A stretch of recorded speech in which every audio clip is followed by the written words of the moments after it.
Čau. Tam by se jel říkodil. Fresh jak chceš. Výherce.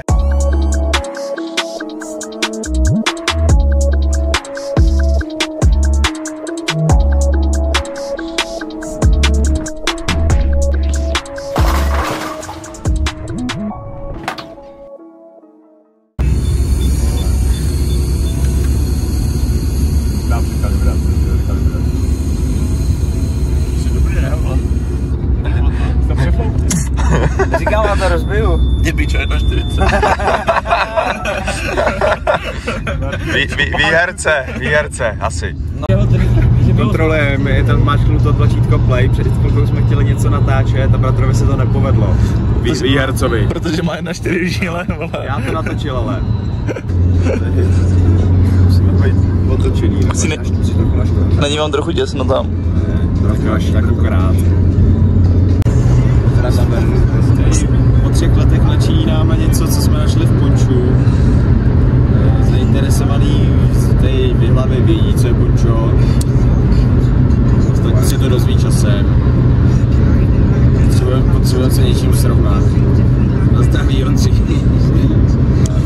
Předzápasová snídaně králů. Dneska jedeme asi jak průměrný tým v 3. lize.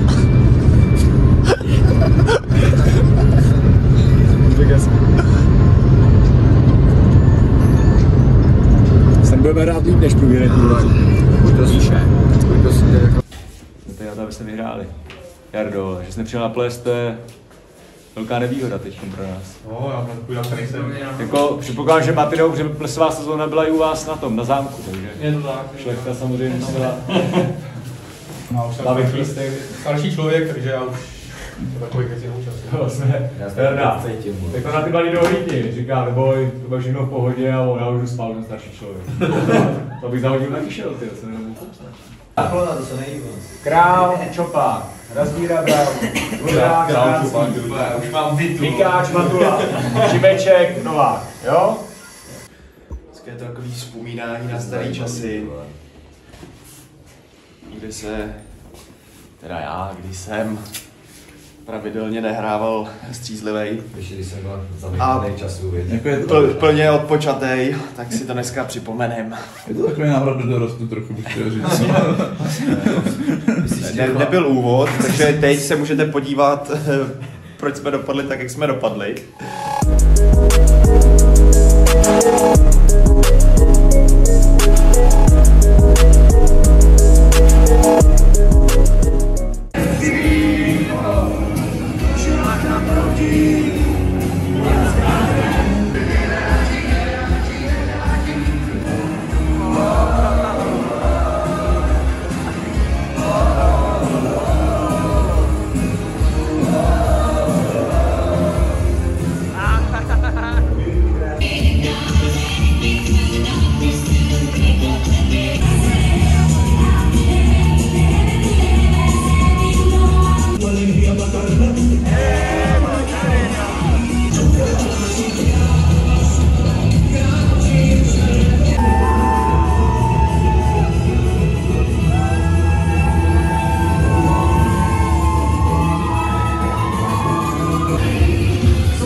My se jdeme pokusit rozehřát, abychom se neublížili a za chvilku jdeme hrát. Výjimečně poprvé v téhle sezóně nejdu uprostřed, ale jdu na začátku. Radši vyprchá alkohol. V téhle sezóně výjimečně nejdu střízlivej, ale... No, Tím pádem bratr mohl jít spodě na koncáka. Já jsem náhradník, jak to hlídám celý, viď? Jak jsem to musel říct poctivě včera. No. Prostě dám odpolední poslední zápas za někoho, o 7:30 v hlavě. Můžu 0-3, jo, můžeme na to. Konečně.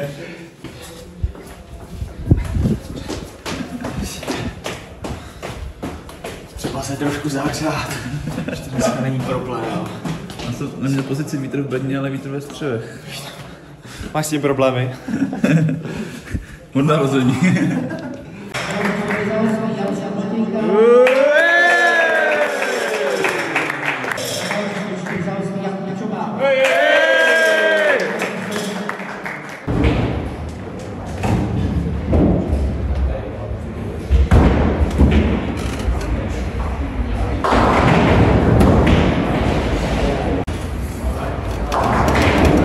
Bratrovo typický neslyšný položení. Klasická skleněná deska. Přesně, neboli skleněná deska. Dobrá skleněná deska, bratře.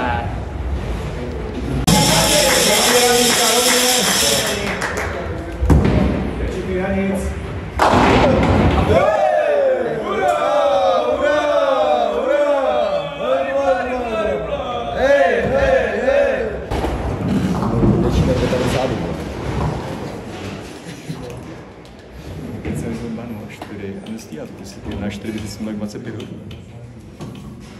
Jestli to podle volů. Dobrá. To už si ani nevodí. To stihneš teďka, tak to si.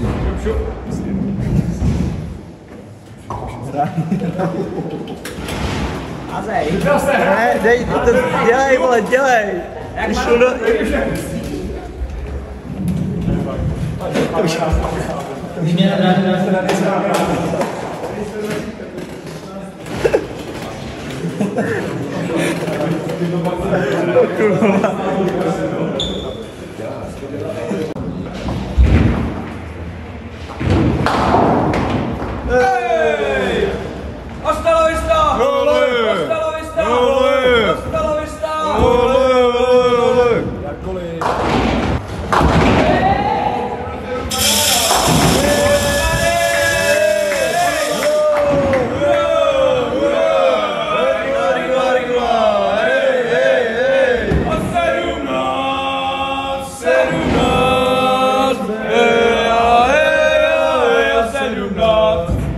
Tak bratře, jsme v polovině zápasu, tím pádem je na čase průběžné měření. To bude. Nějaký tipy? Pište tipy do komentářů. Kubun.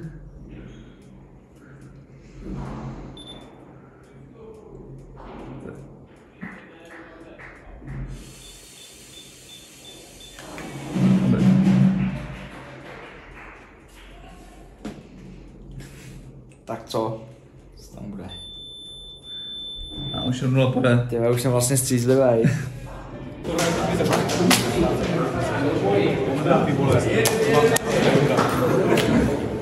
Má největší tělo z benčka, ty vole. Já bych měl nejlepší číslo.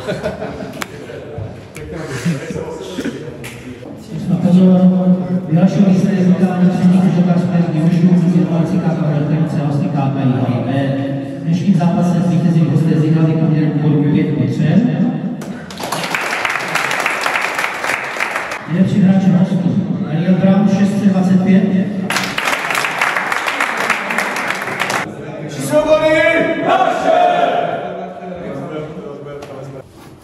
Fináles. Máme dohráno, tak uvidíme, jestli už jsem střízlivý, ale až to teda naběhne.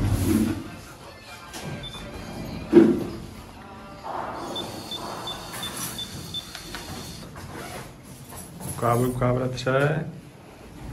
A jinak jsou 2 hodiny odpoledne a... No. Ale dobrý. Ještě tam není úplně 0. Bratře, to dobrý, jde to dolů, je nahoru. Nás čeká ta nejlepší část a to je jídlo. Jdem se najíst. Přežili jsme to, vyhráli jsme, ale už to zase nějakou dobu nebudu aplikovat. Není to dobrý. Ještě nemáme dalšího sourozence, co? No, tak. Přepakuj z maturitní plosy už stačilo. Viď, Bážo. Hydraku. Určitě. Ale jak je venku teplo. To natáčíš. Tam bylo teplo i... Vidíš, že Míra se pěkně rozdivočil v Rakousku.